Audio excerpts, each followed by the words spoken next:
Assalamualaikum, annyeong guys, welcome to my channel. Jangan lupa dukung channel ini dengan cara like, comment, subscribe, dan nyalakan notifikasi loncengnya supaya tidak ketinggalan video selanjutnya. Bukan sembarang mantan, episode 4. Meeting sore ini baru saja dibubarkan. Di rapat tadi, Hari tak lupa memperkenalkan Kanaya kepada para karyawan sebagai anggota baru di perusahaan miliknya.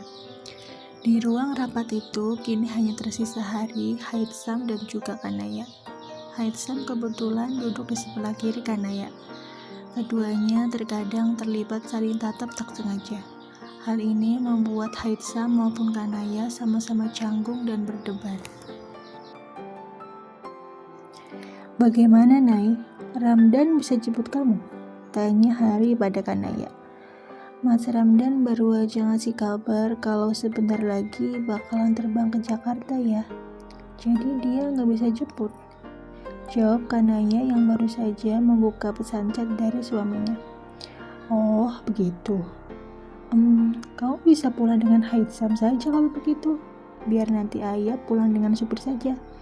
Kebetulan ayah masih ada pekerjaan sedikit di kantor. Kamu pulang dulu tidak apa-apa, Nak." Usulan Hari lantas membuat Haitsam dan Kanaya makin gugup. Kanaya menatap Haitsam sekilas. Dia bingung harus menerima atau menolak usulan dari ayah mertuanya. Sedangkan Haitsam sebagai seorang bawahan yang patuh dan juga profesional, ia lantas menyanggupi perintah Hari untuk segera mengantarkan Kanaya pulang. "Mari Bu Kanaya, saya antar pulang." Haitsam berdiri kemudian berbasa-basi mengajak atasan barunya itu untuk ikut pulang bersamanya. Dengan ragu, Kanaya pun mengangguk. Ia terlebih dahulu pamitan pada Hari, kemudian mengikuti langkah Haitsam keluar dari ruang rapat. Kanaya senantiasa berjalan di belakang Haitsam. Sesekali ia mencuri pandang menatap tubuh tinggi tegap pria di depannya. Rasa rindu sontak menguasai. Dulunya, Kanaya kerap kali memeluk tubuh lelaki itu dari belakang, menghirup aroma parfum Haitsam dalam-dalam. Namun, saat ini momen romantis itu hanyalah sebatas kenangan saja. Keluar dari lift, mereka lalu menginjakkan kaki di lantai lobi. Bu, silakan duduk di sini dulu, saya ambil mobil sebentar." Haitsam mempersilakan Kanaya untuk duduk di sofa merah yang berada di dekat pintu masuk. Kanaya pun menurut. Ia lalu duduk seorang diri di sofa itu sambil menunggu Haitsam mengambil mobil. Beberapa menit kemudian, Haitsam datang kembali, mengajak Kanaya pulang dengan mobil miliknya. Lelaki itu lalu membukakan pintu mobil untuk Kanaya, mempersilahkan Kanaya masuk. Kemudian, Haitsam membuka pintu mobil sebelah kanan untuk dirinya. Mereka duduk bersebelahan di jok depan. Keduanya sama-sama bungkam saat roda 4 itu mulai melaju. Haitsam hanya sebatas menanyakan alamat wanita itu. Ia pun kembali fokus menyetir, meski sebenarnya ingin sekali menanyai banyak hal pada Kanaya.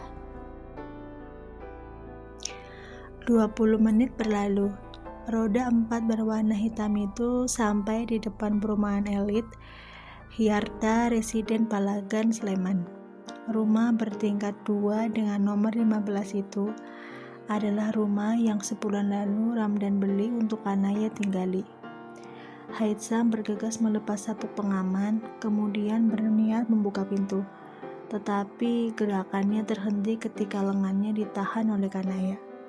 Lelaki itu lantas menatap Kanaya dengan tatapan penuh tanya. Kanaya mengulas senyum simpul. Impiannya bisa bertemu kembali dengan Haitsam akhirnya bisa terwujud. "Saya ingin membukakan pintu untuk ibu," kata Haitsam datar. Tatapan matanya lantas tertuju pada lengannya yang tengah ditahan oleh Kanaya. "Aku senang bisa ketemu kamu lagi, Am." Kanaya mengungkapkan rasa bahagianya. Haitsam lantas terdiam.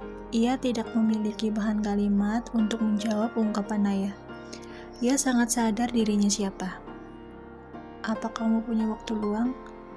Aku ingin kita bicara sebentar.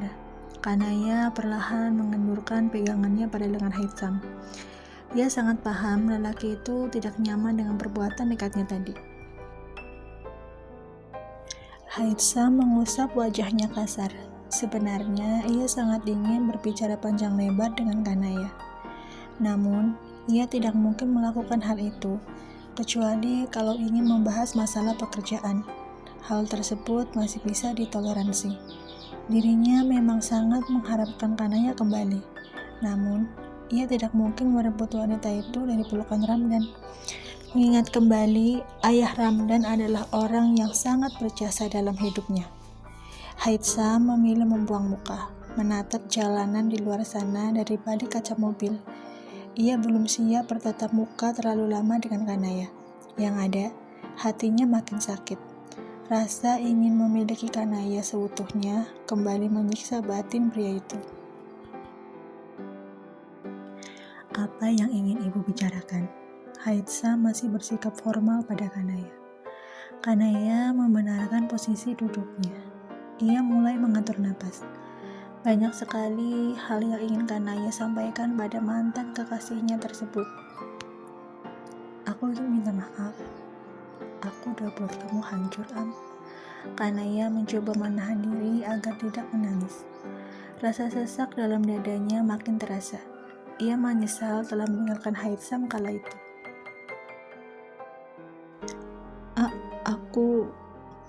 Aku terpaksa nikah sama Ramdan, Am. Kamu gak perlu minta maaf. Aku udah ikhlas menerima semuanya, ucap Haitsam sendiri. Haitsam lantas membuka pintu mobil. Ia pun bergegas keluar, kemudian mengambil alih membukakan pintu mobil untuk Kanaya. Namun, Kanaya masih tetap duduk di sana, merenungi perkataan yang baru saja Haitsam lontarkan. Tugasku hanya mengantarmu pulang, dan sekarang udah sampai. Masuklah ke rumah. Haitsam mencoba membujuk Kanaya agar bersedia turun dari mobil. Kanaya meraih tasnya, kemudian keluar dari mobil dengan perasaan tak menentu. Ia justru makin menyesal setelah mendengar ungkapan Haitsam tadi. Detik ini Kanaya tengah berdiri di hadapan Haitsam persis. Ia kembali menatap wajah cinta pertamanya itu dengan intens. Aku masih sayang kamu, Am, ucap Kanaya setelah berdetik-detik ia puas memandangi wajah mantan kekasihnya. Haitsam tampak menatap Kanaya semakin dalam. Ia sama sekali tak menyangka kalau mantan kekasihnya itu masih mencintainya. Harusnya Haitsam senang mendengar ungkapan hati Kanaya. Namun, kalau situasinya Kanaya adalah istri Ramdan, sepertinya Haitsam tidak memiliki hak untuk bahagia atas ungkapan tersebut. Maaf, jangan pernah bahas masa lalu lagi. Aku gak mau mengkhianati kepercayaan atasanku. Dan mulai sekarang, tolong berhenti memanggilku Iam. Panggil aku Haitsam, seperti yang lain. Aku gak mau orang lain, terutama Pak Hari dan Pak Ramdan, sampai tahu tentang masa lalu kita. Kamu pasti tahu kan akibatnya apa kalau mereka sampai tahu? Setelah berucap demikian, Haitsam bergegas memasuki mobilnya kembali. Ia mencoba mengabaikan tatapan sedih Kanaya. Wanita itu masih saja berdiri di samping mobilnya. Bahkan sampai Haitsam melanjutkan perjalanan kembali, Kanaya masih berdiri mematung di depan pagar.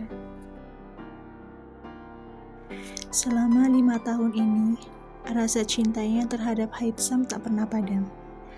Rasa itu masih tetap sama dan ada, meski perasaan cintanya telah ia bagi untuk Ramdan. Tak mau munafik, selama 5 tahun menjalani rumah tangga dengan Ramdan, Kanaya memang sudah bisa menyukai suaminya. Itu karena Ramdan senantiasa memperlakukannya dengan baik dan lembut. Namun, Rasa cinta terhadap Haitsam masih tetap bersemayam di hatinya, apalagi setelah dipertemukan kembali dengan Haitsam. Tak hanya rasa cinta yang mencuat kembali, tetapi rasa menyesal juga semakin menghantui Kanaya. Bersambung. Terima kasih yang sudah menonton. Nantikan terus episode selanjutnya ya. Wassalamualaikum.